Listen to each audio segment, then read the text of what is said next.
Good morning. Mabilis ang layout and design ng ating prayers for the GC guys nang maipasa na natin ito. 04 December 2024. Ang ating font is Comforta. Size 14. Naka-bold, naka-italic. Text color ay orange. Highlight color is blue.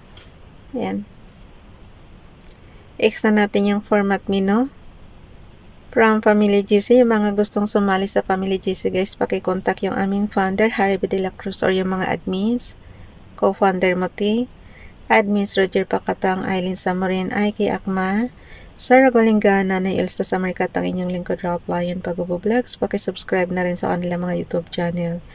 And then, yung mga gustong magpa-member sa Family GC, i-add nyo lang dyan and then i-confirm na yan ng mga admins. So,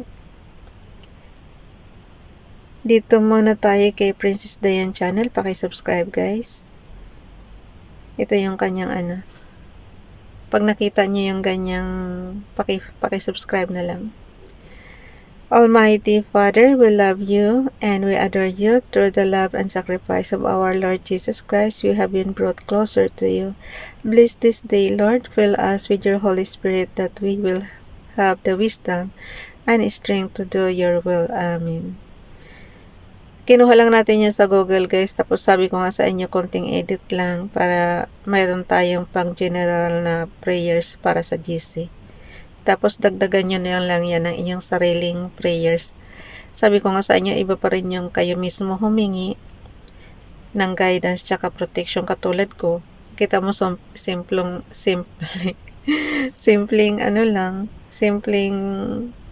katulad niya, sabi ko, gumaling ka na sana, ganyan. Kasi hindi mo naman gusto na madikit yung kamay mo doon sa napakainit na, na gumawa kasi ako kahapon ng tag ito, ng sabaw ba. Tapos, syempre, yung lalagyan, yun. Alam mo yung stainless na, basta pag nadikit ka dun talaga naman, luto ang mo, balat mo. Buti nga ako, para lang na kuryente na dikit pero malaki pa rin.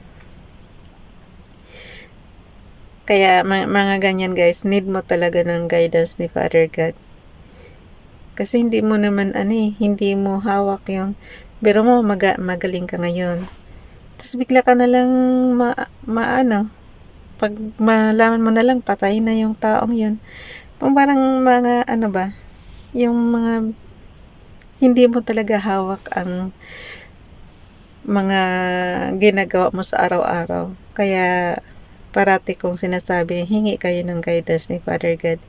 Kasi kung hindi sa Kanya, wala kayong protection. Kahit sabihin mo pang ingat na ingat ka.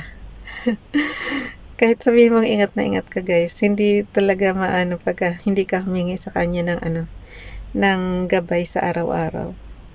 Ako, ko na nga lang yung bang sinusurrender ko na lang lahat ng gawain ko para magiging perfect, para magiging pure, para wala talagang hanggat maaari, wala siyang mali. Ganun ang lagi ko be perfect always sa mga ginagawa para hindi ka magkakasala. Diba? Okay, kay Ralph Lion Pagubo Vlogs naman, pakisubscribe na lang sa kanyang YouTube channel, Ralph Lion Pagubo Vlogs. Inspire and bless us with your Holy Spirit, Lord, that we reflect your image in all we say and do. Amen. Sabi ko nga sa inyo guys, yung mga prayer dyan sa Google, pag hindi pa kayo marunong magdasal, kuha lang kayo ng prayer sa Google and then konting dagdag na lang, edit nyo na lang ng konti, may prayers na kayo. Sa una, hindi kayo marunong magdasal, pero pagka mag-practice kayo araw-araw, matututo din kayo. Dati, hindi ako marunong magdasal talaga. Nung kabataan pa natin. Kasi, pero ngayon, every time, pasalamat talaga ako. Isa yun guys sa way ng pagdarasal, yung pasasalamat. So every time na may ma-receive kayong mga blessings, pasalamat kayo kasi hindi naman yan, basta-basta lang na mangyari. May ginagamit si Father God na tao or what para bigyan kayo ng magandang blessing. Kumbaga sana extra bukod dun sa trabaho nyo at income nyo, extra, may mga tao siyang binibigay na para mabigyan kayo ng extra blessings. Material man yan o hindi.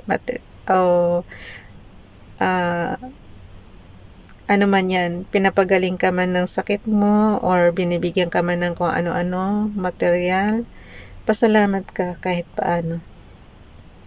So, edit slide natin. Number 4 tayo pupunta. Basahin ko lang sa inyo yung i-repost prayers natin. Zino-zoom ko na siya ha. Ang pag-zoom guys, ibatakin nyo lang ng konti. Ang ginagawa ko, isang finger ko sa taas sa ibaba, tas batak ng konti. Para ma-full nyo yung, maliit kasi yung screen ko eh. So, hindi ko mabasa talaga yan, maliliit.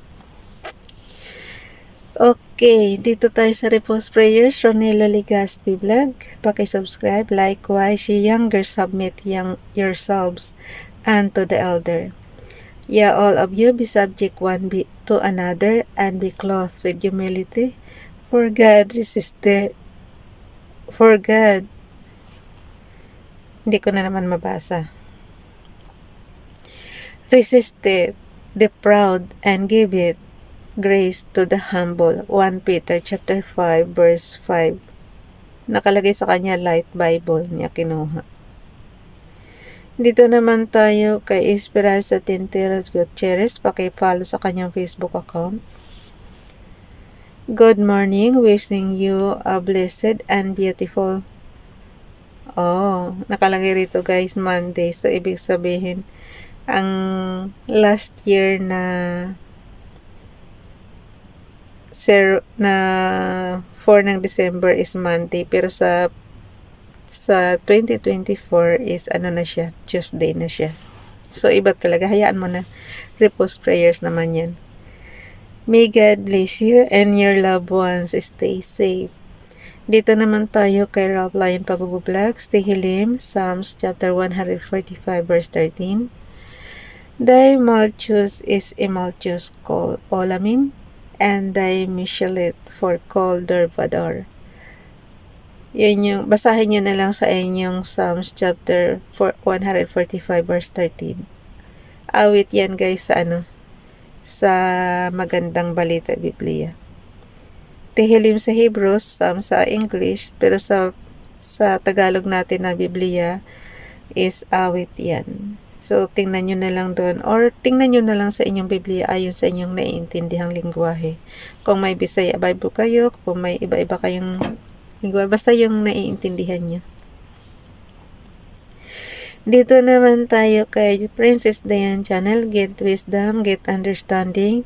Forget it not, neither decline from the words of my mouth. Proverbs chapter 4 verse 5. Yung Proverbs, tingnan ko nga. Kawikaan. Chapter 4 verse 5. Genesis, Exodus, Leviticus, Number, Deuteronomy, Joshua, Judges,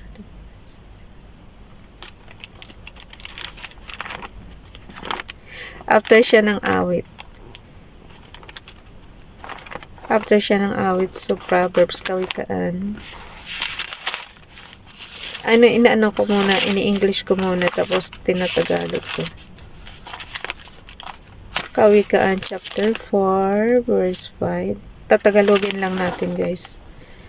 Yung nakalagay sa ganyan, get wisdom, get understanding, forget it not, neither decline from the words of my mouth. So, punta tayo sa chapter 4, verse 5. Tatagalogin lang natin para maintindihan ng mga katulad kong sa Pilipinas nakatira.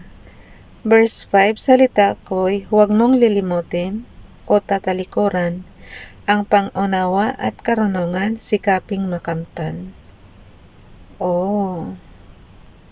Ang pangunawa at karunungan sikaping makamtan. Get wisdom, get understanding, forget it not, neither decline from the words of my mouth. So, yun ang ibig niyang sabihin, guys. Ang pangunawa at karunungan sikaping makamtan. So, yun na yun. Punta na tayo sa ano. Tapos, screenshot lang siya. Paano ba mag-screenshot? On and off button, in low volume button. Pag nakita niya na kasing ano na siya, katulad nito, sinushoot natin sa ano sa display natin, 'di ba? Para maano yung buong screen. Pag ganyan na, guys, i-screenshot niyo na para maipasa na sa GC. So, on and off button lang yan, and low volume button, pagsamahin niyo lang, meron na kayong screenshot. Pero katulad nito, sira yung screenshot ko, kaya ginagawa ko yan sa ibang CP. Bago ko dito basahin. Kasi nga yung ano natin, na sa isang CP yan, pinang-re-recording natin. Kaya ginagawa ko, since sira itong CP na isa na tong binabasa natin, ina-advance ko na siya ng gawa.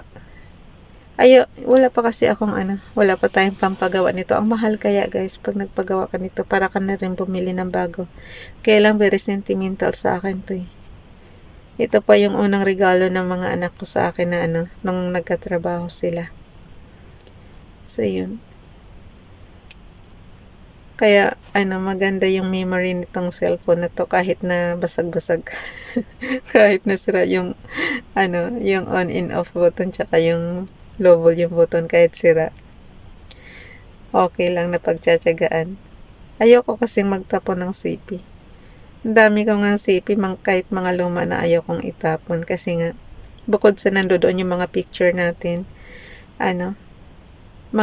pag nag-for good ka, maganda ng ring memory yan, diba? Babalikan mo na lang yung CP mo na luma.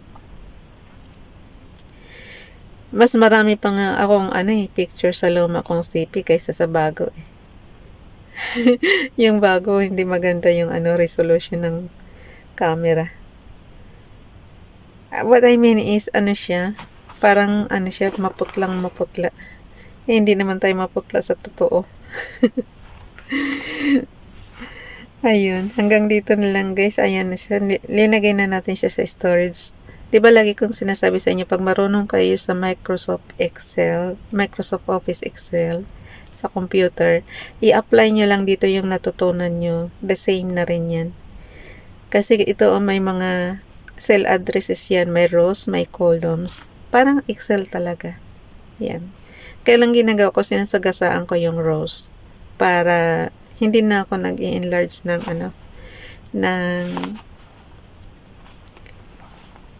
ng rows. Hindi ko na pinapalakihan yung kanyang width. Kasi pareho lang din naman.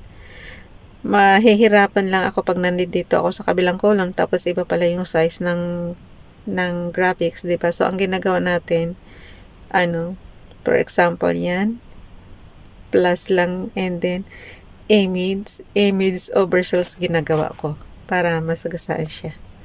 Okay, bye everyone. God bless.